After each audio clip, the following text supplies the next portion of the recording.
It's exactly been a week since the search of the missing Sabongeros began, and we have updates on day 7 of operations from News 5 correspondent Ian Suyo.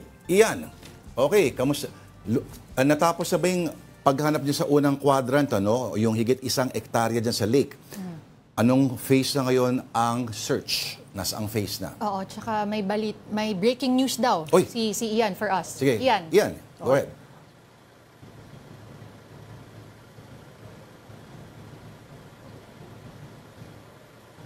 Lord, ngayon na nga yung ikapitong araw ng search and retrieval operation ng PCG at ngayon nga lang kakapasok na balita, may na-recover na isang sako na posibleng naglalaman ng ebidensya ang mga tauhan ng PCG, yung Technical Diving Committee nila. Bandang 1:58 nito lamang, nagdatingan yung diving team dito sa May Pangpang. Kasama nila yung mga miyembro rin ng PNP SOCO at isinakay nga yung mga na-recover na sako. Nakita natin kanina, kulay asul yun na parang plastic or sako, tapos agad diniretso doon sa mobile ng SOCO, saka naman dinala sa PCG office dito sa Laurel. Nakakita pa nga natin, may footage pa tayo kanina na inaakyat nila yon patungo sa may PCG office. Sinubukan natin kausapin yung mga tauhan ng PCG at tumanggi sila magbigay ng pahayag. Nila DOJ na raw or Department of Justice na daw yung magbibigay ng official na statement tungkol nga sa na-recover nila. Pero ang magiging system nito, Lord, Denise,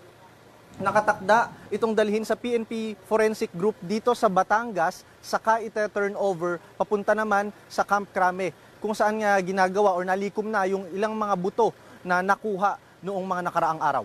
Oo, Ian, anong mga protocols ang inobserve nila this time after makatanggap ng puna nung una na yung kanilang pag-handle ay sabihin natin naka-apekto yung integrity ng evidence?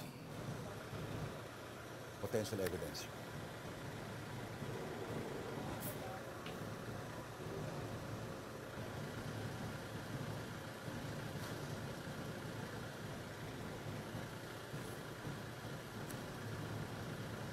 Alright. wala.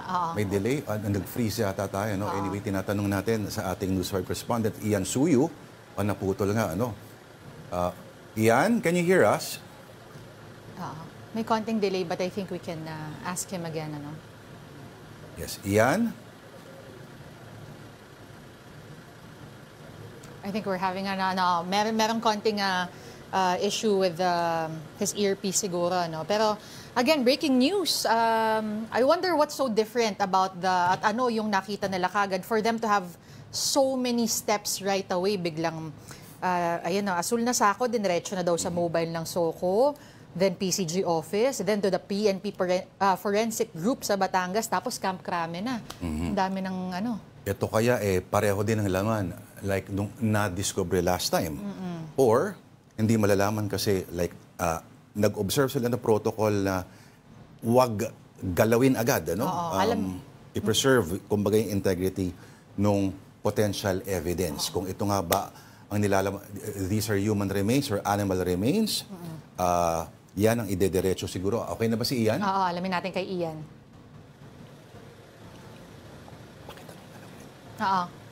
Ano yung tanong mo kay kanina? Ian, anong mga protocols yung inobserve ngayon ng personnel para after yung mga ginawa nila na hindi nila ginawa last time or mga hindi na ginawa na dapat ay hindi raw supposedly ginawa sa potential evidence sa pag-handle? Yes, Lord, actually isa na nga dyan syempre is yung pag-maintain nung integrity o pagiging compact pa rin nung sako. Kung paano nila nakuha yan yung kailangan nilang i-maintain hanggang madala nila sa proper nga na facility na talagang dapat magbubukas nun. Particular na nga dyan yung PNP Forensic Group. At dadaan kasi yan sa mga examination bago nila tuluyang makuha yung DNA sequence. Kaya ngayon, hindi pa sila nagbibigay sa atin ng detalye kung buto ba yan or kung buto man yan, buto ba yan ng tao o hayop. Dahil nga, kailangan mo nilang manigurado. If we remember correctly, 6 out of 99 dun sa total ng mga buto na na-recover nila sa mga nakaraang sako, dun lang yung mga human bones. Karamihan na dun, 85 na dun is mga animal bones. Tapos ang dagdag pa kasi na challenge dito, Lord, is yung tinatawag na pagkuha or pag-alam ng structure ng buto, kung tao man yan o hayop. Doon kasi sa mga nakaraang buto na nakuha, pinakamalaking parte doon ay nalaman na sa tao dahil mukha siyang hip bone. At na-identify din naman na hip bone nga ito ng tao. Pero posible rin kasi na kahit magkakaibang buto yan, ay posibleng nanggaling lang din yan sa iisang tao. Kaya yun yung medyo mahirap. Dagdag pa dyan na nababad sa sulfur o asupre. Nang matagal na panahon, hindi natin alam kung taon o buwan ang inabot niyan bago tuluyang makuha. At yan yung kailangan pa nilang patuyuin. Kailangan pa nilang makuha or kunin yung purest form ng DNA para ma-sequence nila yan, saka ma-cross-match doon sa mga nakuha ng DNA ng mga kaanak ng mga nawawalang sabungero.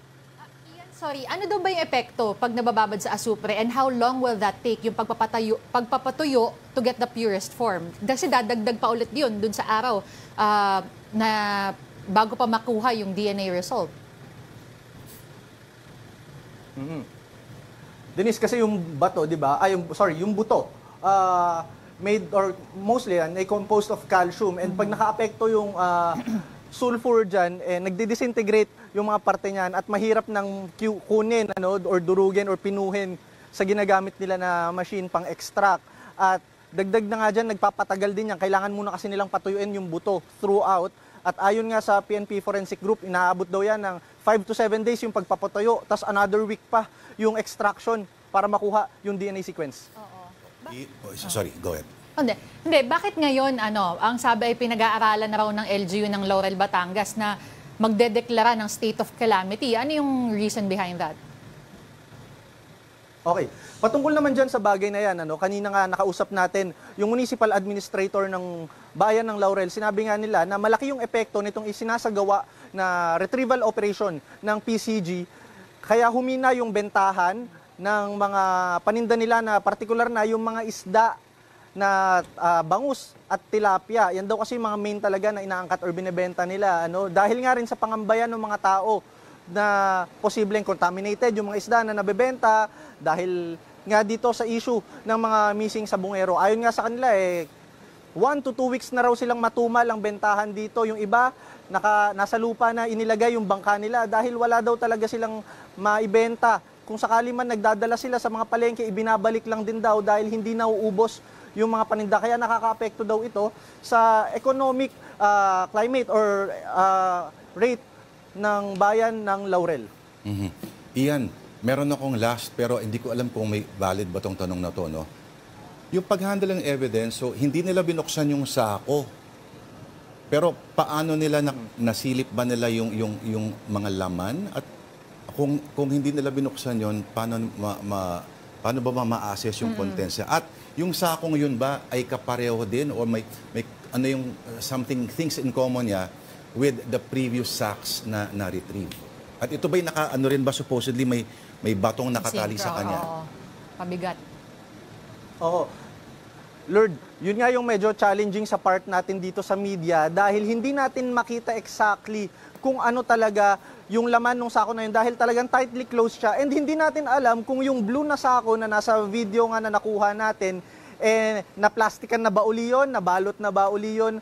One thing for sure is may binuhat sila, meron nga silang medyo malaking na sako na binuhat at dinala nga doon sa opisina ng PCG. Alright. Maraming salamat sa update mo. Ang News 5 correspondent natin live mula sa Taal, Batangas, si Ian Suyo. Thank you, Ian.